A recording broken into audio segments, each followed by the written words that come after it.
the House Ag Committee moves towards finalizing its version of the 2018 Farm Bill. RFD-TV's Sarah Mott caught up with Kansas Representative Rodger Marshall to discuss what this legislation has in store for American ag.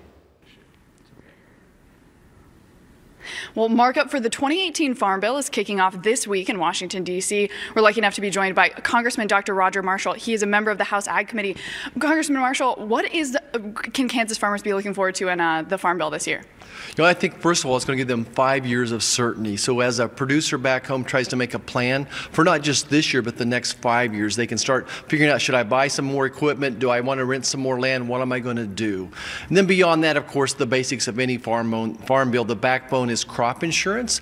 And I think we made our crop insurance pretty much budget neutral. It wasn't broken, so we're going to leave it pretty much as is. I think the Title I funding I'm really proud of as well. A few tweaks that our own producers asked about, a little bit of tweaking in how we calculate the ARC payments and the ARC data, and along with the PLC. So I think there's some great steps there for our ag producers. Conservation, CSP are also big priorities for folks in Kansas. What do you think about the changes and rolling more funding into that EQIP program? Do you think that'll be useful for folks back home? Absolutely. Again, I did over 70 listing sessions across Kansas. A very common theme was that people did like the EQIP type of funding, have made good uses of it. So I think it's some money being well spent, and we try to always accentuate the positive. Regulatory rollback was kind of a big part of this Farm Bill as well, making sure that farmers aren't dealing with, unnecessary burdens. Could you talk a little bit about what in this Farm Bill is going to help out with that? Right. What we try to do is, as most people know, our producers have to put on pesticides as well as herbicides, and they have to go through pretty big strenuous processes now to get those approved to use. So what we're trying to do is make that process more streamlined, more efficient, and more practical, especially when we're dealing with endangered species. So very excited that we're streamlining some of those processes.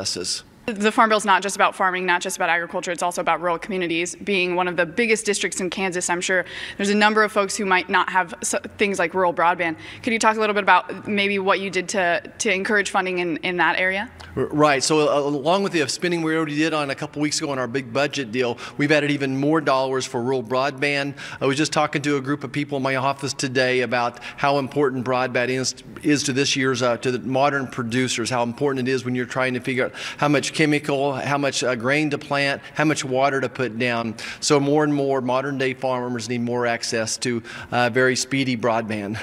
Anything that you think really needs to be changed in respect to the Farm Bill that the chairman brought forward? I'm very proud of the bill as is. There may be a few amendments that people do offer that could always improve the bill. This is a process. I think that the bill is in great shape right now. Hearing from listeners every day some things that we can do to keep moving it forward. So proud of some nutrition parts of this Farm Bill. It increases funding for food banks, increases access to SNAP dollars for the elderly, for the military, and it really encourages young kids to have better food choices, healthier choices. There's so many great things in this Farm Bill. I couldn't be prouder of it.